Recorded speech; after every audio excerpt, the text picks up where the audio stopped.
Welcome, listener, in the shadows. We bring stories into the light. Join me as we explore the encounters no one speaks of and the things that watch from the dark. If you're still here after all that, you already know the kind of stories we tell. The kind that crawl under your skin, that echo in the quiet when the episode ends. If you want to carry a piece of that darkness with you, wear what haunts you. Our exclusive line of merch is made for listeners who feel more at home in the uncanny, the unspoken, the things that don't make sense in the daylight. Shirts, hoodies, and other gear, designed with that same atmosphere of dread, mystery, and whispered wrongness. Candles support the channel, feed the stories. You can grab yours at https://theshadows printify me, and as always, don't look behind you. Operation Dustlight, Chapter 1. The signal bleed. The sky over Dashti Caviar didn't move. No clouds, no wind, just a pale film of atmosphere stretched taut over the salt flats, as if the desert didn't want to breathe anymore. Even the sun seemed muted, diffused by heat shimmer, silent in a way that felt deliberate. Captain Lena Shore stepped off the transport with her boots crunching through the crusted white, her silhouette sharp against the endless beige. She squinted toward the horizon. The salt was thick here, nearly 4 inches at the edge of the airstrip, cracked and dry like flaked bone. She was met by 3 others, all unmarked, all dressed like aid workers, but she knew their dossiers by heart. Eitan Malach, Israeli IDF intelligence, field liaison, graying temples, neck muscles tight with posture he never lost after Gaza. His eyes swept the desert like it owed him a debt. Darius Nejad, Iranian-American, on contract for the CIA's Technical Directorate. Former Black Sigil project engineer, always looking just past you when you spoke to him, twitchy around radios. And Jari Tavakoli, local translator and logistics contact. No formal affiliation. No intel file beyond a State Department note. She's been here longer than most ruins. Don't try to guess where her loyalties are. The 4 of them stood beneath a canopy that wasn't there, squinting in the noonday glare. No one spoke at first. Then Lena broke the seal. "Where's the base?" Eitan adjusted the black sling bag over his shoulder. 6 clicks north, beneath the salt bed. You'll see it. Looks like a collapsed bunker, but it isn't. It never was. Israeli, he hesitated. Not officially. They rode out in a low-profile sand crawler, its treads kicking up slow plumes of powdered salt behind them. The wind never caught it. It just settled in sheets, coating the vehicle in white. Darius sat in the front passenger seat, fiddling with a portable dish, scanning for the signal. It kept spiking at 31.3 megahertz, not quite military band, not quite anything. Lena watched the horizon. The salt had turned to a crusted gray, like ash. Jari finally spoke from the back. Locals call it Sokukene. Translate, the House of Silence. What's the story? They say radio stopped working there in the 80s. That animals wouldn't cross it. That voices echo through the ground if you lie down long enough. And you believe that? Jari shrugged. I believe in deserts that don't give things back. They reached the site just past 1430. A low ridge of fractured salt crowned a sinkhole about the size of a football field. Blackened steel beams jutted out like broken ribs. Half of a faded hexagonal hatch lay buckled under ancient pressure. The hatch was Israeli steel, early 2000s fabrication, but the salt had corroded its edges down to paper-thin wafers. The readings were wrong. Geiger counter, normal. Ambient humidity, 0. EMF spike, massive. And beneath all of it, a faint, steady hum. Too low to record, but felt in the jaw. Darius tapped his ear. I'm getting bleed, Lena frowned. From where? He turned toward her, brow furrowed. It's not coming from anything, it's ambient. Like the air's carrying a signal, but there's no broadcast. Can it be interference from the satcoms? If it is, we're in the wrong century. They descended by rope into the sinkhole. The salt resisted them. It had reformed into something sticky, clinging to their boots and gloves. Not quite wet, not quite solid, like something pretending to be salt. Inside, the air was cold, too cold. A 40-degree drop in less than 10 meters. No wind, no draft, just cold radiating up from the earth. They reached the base of the pit. The hatch was half covered in salt and sand. Metal bent outward, not blown open, but pried, as if something inside had wanted out. Badly. Jerry touched the edge of the hatch, then pulled her hand back. It's still warm. Inside the entry shaft, everything was wrong. The walls, though clearly fabricated, were lined with a thin, granular film. Not rust, not mold, something growing. In patterns, Darius shone a UV torch across the panels. The film fluoresced. Symbols, spirals, etchings too perfect to be coincidence. Iton stared at them in silence, his face pale. "These aren't in the file," Lena said. "Because they weren't in the structure," Iton murmured. "This was clean when it was sealed." They moved deeper, one corridor at a time, lights dead, air thick, the hum now in their teeth. Then a chamber, one that hadn't been breached by salt or time. Inside, a console, Israeli-made, still powered. A faint green light blinked every 7 seconds, and in the center of the room, a black box recorder. Darius stepped forward, connected his tablet. The box pulsed and spoke. "Do not transmit. It hears through signal. It remembers who you are." The box was from 2006, but the voice on the playback was Lena's. Chapter 2, Salt and Iron. What corrodes is not always made of metal. The moment Lena heard her voice coming from the black box, her stomach turned to frost. It wasn't a perfect match. The tone was older. The cadence slower, tired, like it had lived through something she hadn't yet. But it was her, the rhythm of her breath, the way she clipped the word transmit. A voice trained to issue calm warnings before operations turned kinetic. Iton leaned forward, hands on his knees, staring at the playback. "Is this a trick?" he asked quietly. "Did you loop your own voice?" "Why would I?" "Because if this is what it sounds like, Lena, then this base knew you were coming before you did." No one spoke. The lights in the ceiling buzzed once, dim and orange. Then they flickered out. A backup panel crackled to life, casting everything in a pale green glow. And from somewhere deeper in the complex, a door opened by itself. Not a hiss, not a slam. Just the slow, deliberate shift of old hinges and a low breath of air that had not moved in decades. Jerry turned toward the corridor beyond the black box chamber. "That smell," she whispered. "You smell that?" Lena did. Not decay, not rot. Copper, but not just copper like copper on skin. Like blood that had dried and been sanded down, over and over again. The new corridor was older. The walls no longer the sharp, modular Israeli construction, but rounded concrete with Soviet rebar peeking through splits in the foundation. Someone had reinforced this place before the newer structure was even built. A room waited at the end. No doors, no signage, just a perfect rectangle, salt encrusted along the ceiling line like a jaw ringed with broken teeth. The floor crunched beneath them. Darius paused. A light from his shoulder rig passed over the floor and he stopped moving entirely. "Back up," he said. "Everyone back the fuck up." They obeyed, instinct more than trust. He knelt, carefully brushing away salt and debris with gloved fingers. Beneath it, etched names, hundreds of them, in concentric lines spiraling inward toward a missing center tile. Names in Hebrew, Farsi, Latin, Cyrillic. Some had been scratched out, others smeared. But some were new, unweathered, without corrosion. One of them, third ring in, read, L. Shore 1009, 2025. Lena stared at it. Not carved, but chemically etched, as if exposed in development fluid. "That's tomorrow," she said. Jerry backed against the wall, hand over her mouth. "They say there's a type of salt that remembers touch, that it forms crystals based on the resonance of what it hears, not just vibrations, emotions, intent." "That's not science," Iton muttered. "It's Iranian folklore," she said, "but it always starts there."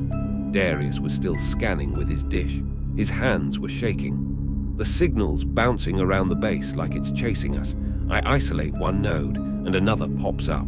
It's moving. A signal can't move. This one can." His screen began flickering, then stabilizing, then flickering again. Each time it glitched, a single phrase scrolled across in low-contrast gray. "Who sent you?" They pressed forward. The next chamber was sealed with a steel blast door, rusted over but not locked. The mechanism was mechanical. Iton turned the wheel slowly, metal groaning with age and resistance. Inside, A weapons cache, long dead. Crates of Israeli drone parts, early IDF prototypes. Photographs, too, faded and half-melted. Operators with smiles. Some with faces scratched out with what looked like teeth. Perfect, uniform indentations across the eyes. And at the back of the room, a radio array draped in fine salt like a corpse under linen. Darius powered it on. The array flared to life and immediately played back a phrase in Eitan's voice. They never buried it. They just stopped listening. Eitan staggered backward. I never said that. You just did, Lena said. No, he hissed, face pale. I've never said that, ever. The lights flickered again. The array popped and hissed. Then another voice came through. Jerry's, whispering from 3 hours ago. You smell that? Only this time she said something after the phrase, something she never said aloud. It's still breathing. And then the bass went silent, not just quiet, dead. Lena felt it like a pressure drop. Her ears popped. Darius's dish shorted out. The green lights dimmed into darkness. And from the ceiling above, something shifted. A slow fall of dust. And the soft patter of salt, not falling naturally, but shaken loose, like something had just crawled across the supports above them. The last words from the radio crackled out in a child's voice. Captain Shore. He's waking up now. Chapter 3. The dust in the tape. Some voices don't echo.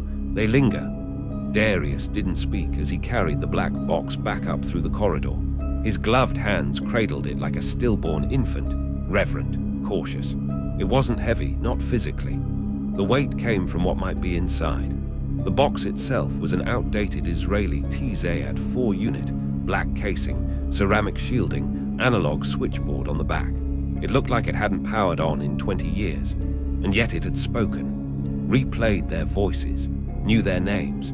It was not standard recon equipment. They set up their temporary work table just inside the threshold of the original Israeli section, where the structure was more stable. Lena positioned herself against the far wall, her eyes fixed on the passage behind them. The air was still too cold, not from airflow, from presence. Eitan loaded his sidearm for the 3rd time in 20 minutes, not because he expected trouble, but because every bone in his body told him it had already started. Jerry sat silently near the wall, her eyes unfocused, lips moving slightly, not muttering, repeating something under her breath. A prayer, maybe, or a memory. Still breathing, she said again, softer this time. Jerry, Lena said. Are you with us? She nodded slowly, then looked straight at her. Captain, have you ever heard your own voice say something you've never thought? The question hung in the stale air, unanswered. Darius connected the black box to his portable reader, routing the audio through his tablet. No Wi-Fi, no uplink, everything sandboxed. Still, the signal refused to remain in the device. It pulsed with static even before playback began. This shouldn't be active, he muttered. Power cycling doesn't make sense unless something turned it on before we got here, Lena said. He hit play. The first recording played clean. A man's voice, late 30s, Hebrew accent blurred by dehydration. Tags it as field operator Asher Weiss, listed MIA in 2006. Voice log dated 2 weeks after the last Israeli ping from this base. Test log, operator Weiss. Date is wrong, feels like it's skipping. No calendar sync, GPS dead. But the door resealed itself. I swear to God it wasn't shut when I got back.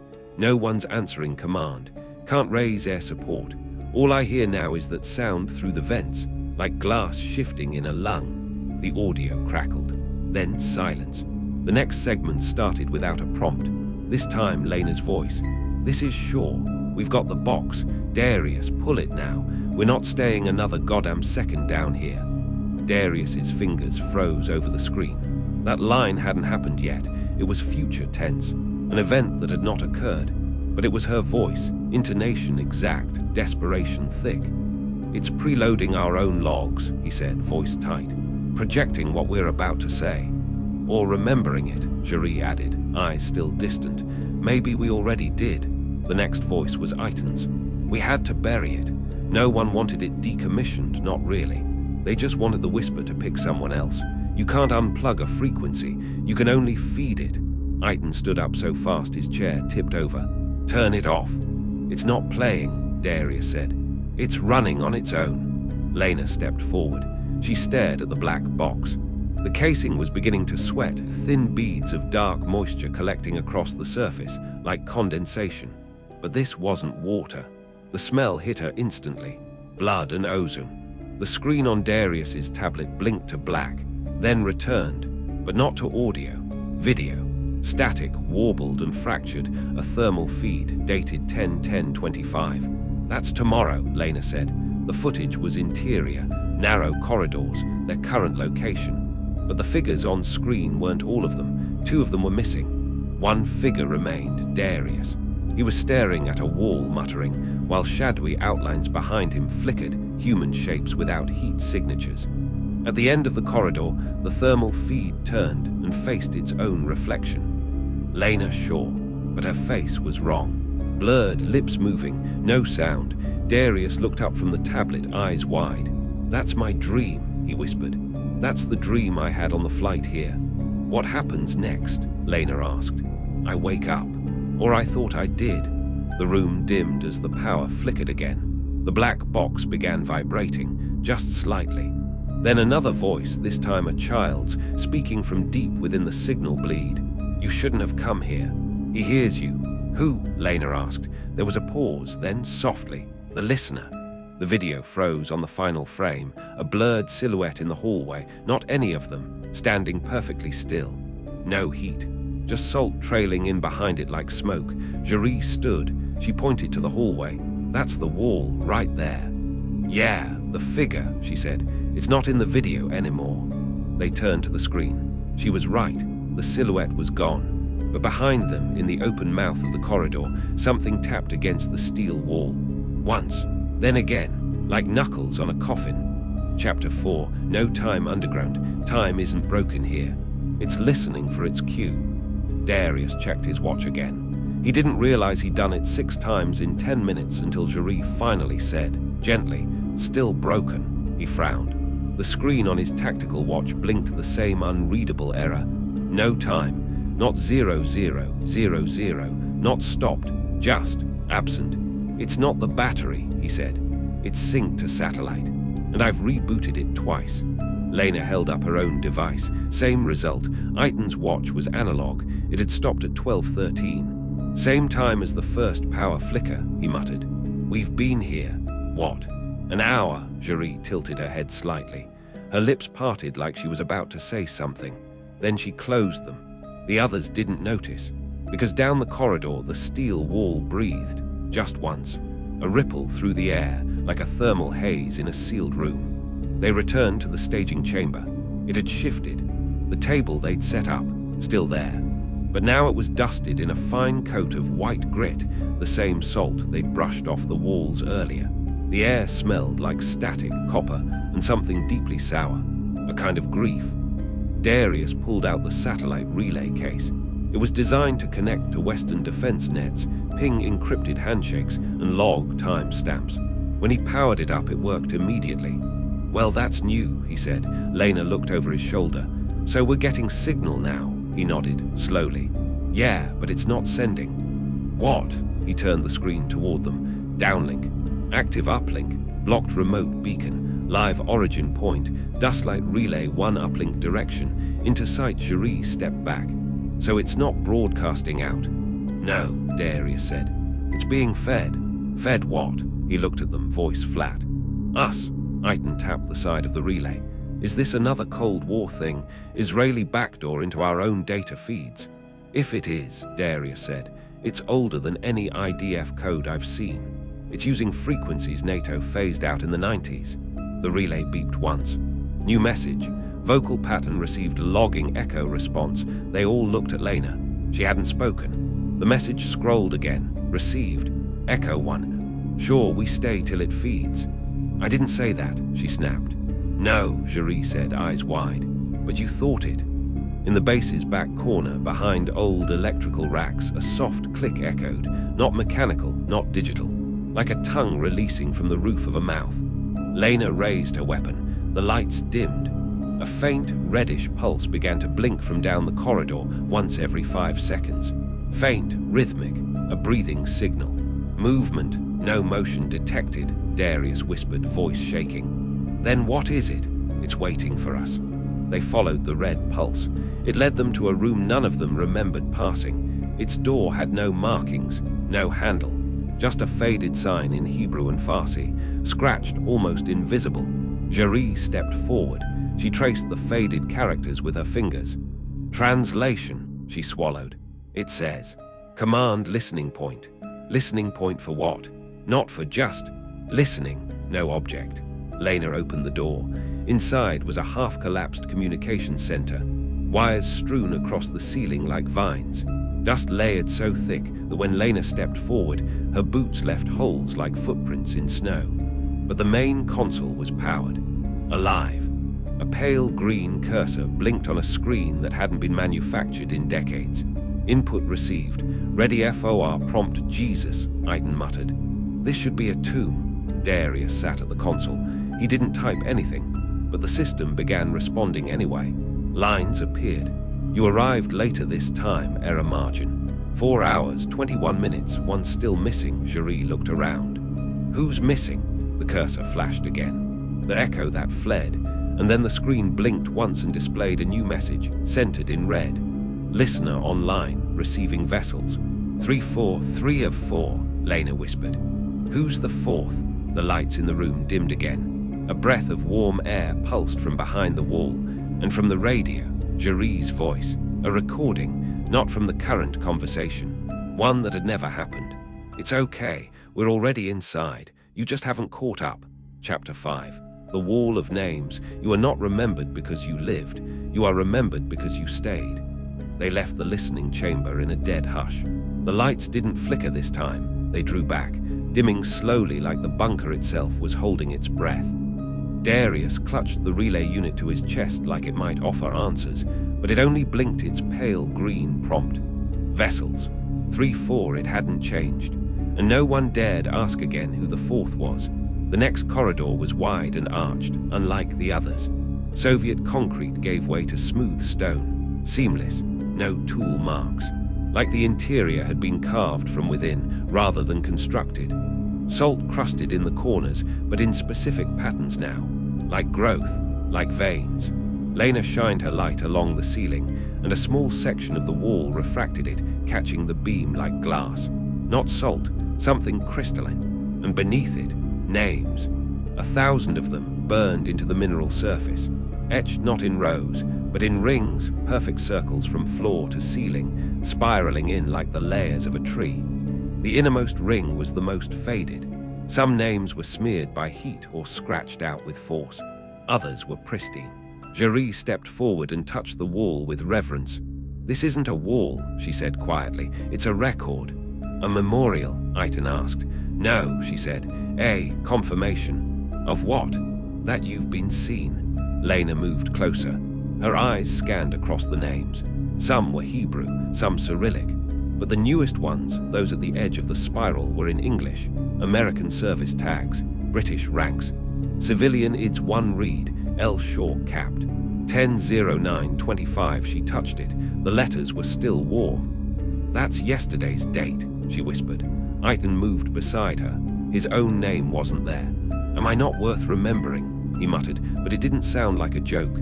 Then Darius spoke, voice shaking. Look at the last ring. They turned. There, etched in the very outermost spiral, the freshest layer, L. Shore capped. 10/13/25, Lena froze. That's 3 days from now. We're not supposed to be here that long, she said, too quickly. Jerry didn't respond. She had knelt by the lowest ring and was brushing salt off a nearly obscured name. Entavocoli, Z8-2297, she stood, pale. That's my mother.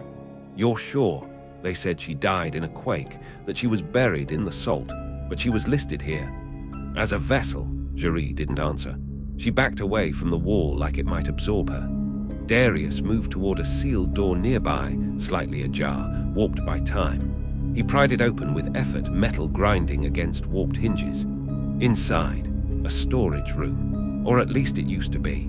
The walls were lined with recordings, analog reels, still in labeled cases, with dates stretching back to 1972. All of them were marked in red. The most recent. 10-10-25 op. DUSDLIGHT final EXC. Log today's date. It's already been logged, he whispered. Lena took the tape. We haven't made an extraction log. No, Darius said, voice barely audible. But we're about to. Back in the main chamber, they powered up the ancient reel-to-reel. Static, a dry whine. Then it started. No introduction, just Lena's voice. We're leaving now. Repeat, we are extracting now. Jerry's gone. Malach is unresponsive. Darius is Darius. What's in your mouth? Spit that out. Do you hear me? Then static. A soft, wet click. Then Darius's voice, faint. It's in the salt. It's in the salt. Iton turned to Darius, who stood completely still, white-faced. That wasn't me, he whispered. No, Jerry said softly. It will be.